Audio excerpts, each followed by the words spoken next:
টাকার বিনিময়ে পুরুষদের প্রলুব্ধ করে বিকৃত উন্মাদনায় মেতে উঠতেন দুই নারী। হাত পা বেঁধে বিবস্ত্র করে চালানো হতো শারীরিক নির্যাতন। এসব দৃশ্য ভিডিও করে তা ছড়িয়ে দেওয়া হতো সামাজিক মাধ্যমে। রাজধানীর বসুন্ধরা আবাসিক এলাকা থেকে ফেমডম সেশন এর নামে নির্যাতন ও পর্নোগ্রাফি প্রচারের অভিযোগে দুই নারীকে গ্রেপ্তার করেছে পুলিশ। বিস্তারিত জানাচ্ছেন আরিফ হাসান। সামাজিক মাধ্যমে ছড়িয়ে পড়া কয়েকটি ভিডিওতে দেখা যায় একজন পুরুষকে বিবস্ত্র করে ফ্লোরে ফেলে তার হাত পা বেঁধে রেখেছেন দুই নারী। পিঠে চাবুক দিয়ে মারা সহ বিশেষ ধরনের হাই হিল পরে চালানো হচ্ছে পাশবিক নির্যাতন। যন্ত্রণায় ছটফট করলেও থামেনি নির্যাতনের দৃশ্য।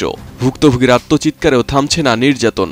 ভিডিওটি সামাজিক মাধ্যমে ছড়িয়ে পড়লে শোরগোল ফেলে দেয় নেটিজেনদের মধ্যে। ঘটনাটি ঘটেছে রাজধানীর বসুন্ধরা আবাসিক এলাকায়। অভিযুক্ত ওই দুই নারীর নাম শিখা আক্তার ও সুইটি আক্তার যারা।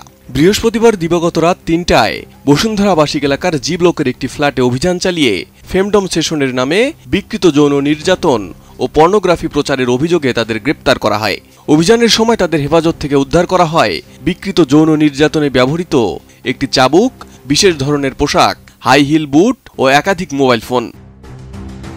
ডিজাইন, এলিগেন্স, বিউটি, সেরা পণ্য সবার জন্য জেভিকো।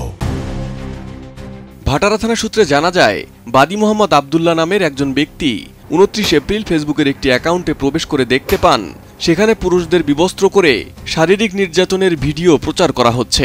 ভিডিওগুলো বিভিন্ন সামাজিক যোগাযোগ মাধ্যমে, বিশেষ করে টেলিগ্রামে ছড়িয়ে দেওয়া হয়। অভিযুক্ত নারীরা নিজেদের মিস্ট্রেস হিসেবে পরিচয় দেন এবং পুরুষরা অর্থের বিনিময়ে নির্যাতিত হতে সম্মত হন, যা ফেমডম সেশন নামে পরিচিত। পুলিশ জানায়, শিখা আক্তারের সঙ্গে যোগাযোগ করে একটি বিকাশ নম্বরে ৫০০ টাকা প্রদান করেন আবদুল্লাহ। এরপর ৩০ এপ্রিল তাকে বসুন্ধরা আবাসিক এলাকার একটি নির্দিষ্ট বাসায় যেতে বলা হয়। সেখানে উপস্থিত হয়ে তিনি প্রত্যক্ষ করেন একাধিক নারী একজন পুরুষকে বিবস্ত্র করে নির্যাতন করছে এবং তা মোবাইল ফোনে ধারণ করা হচ্ছে। এই ঘটনায় আবদুল্লাহ ভাটারা থানায় একটি অভিযোগ দায়ের করেন। অভিযোগের ভিত্তিতে মামলা রুজু করে পুলিশ অভিযান পরিচালনা করে তাদের গ্রেপ্তার করে। পাশাপাশি এই চক্রের সঙ্গে জড়িত অন্যান্যদের আইনের আওতায় আনতে অভিযান অব্যাহত রয়েছে বলে জানিয়েছেন ভাটারা থানার ভারপ্রাপ্ত কর্মকর্তা।